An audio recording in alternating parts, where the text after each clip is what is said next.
He's a guest speaker. He's a guest speaker. Master member.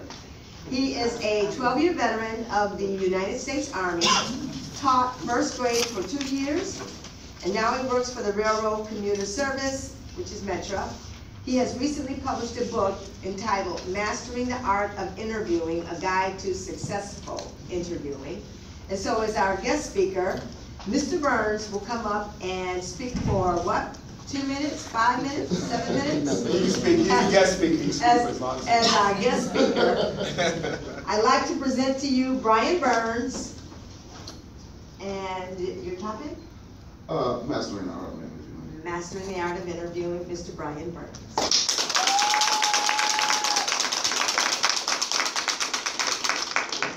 Toastmaster, WAO Toastmaster family, guests. My name is Brian Burns. I am a former member of WAO, in which I call it a family.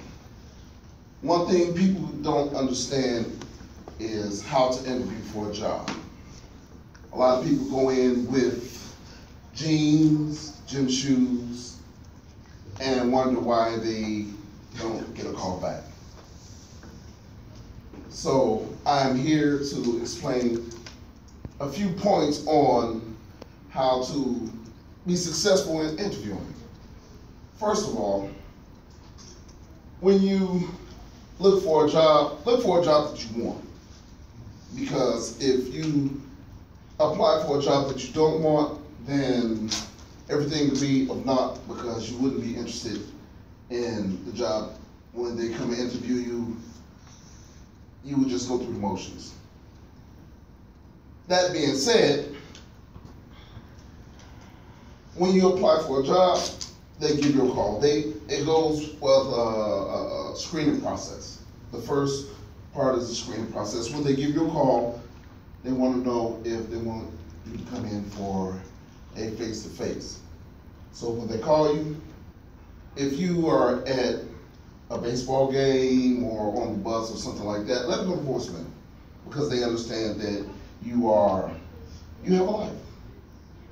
But as soon as possible, find out what they want. Okay, this is the person I need to contact. Call back when you have at least 10 to 15 minutes of quiet time. You have a piece of paper and a pen so you can get all the information. Okay, you talk to them, they want you to come in. First thing you do, make sure your resume is up to date. Because by the time you have put the application in, sent your resume in, you have done many different things, such as getting your master's degree, or community service, or something like that. So make sure you update your resume. Also, make sure you do your research on the company. Find out what type of charity events they hold. Find out the culture that they have. Find out all of the awards to see what type of excellence they expect. Find out who started the company, whether it was proprietorship, whether it's something off of another company. Because when you go in to talk to them, they're going to want to know, do you really want the job? Or are you just coming in looking for a paycheck?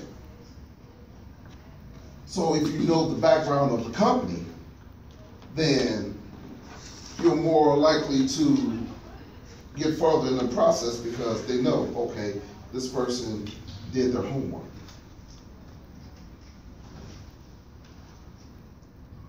When you find out where the interview is going to take place, I have this one rule. You do time management.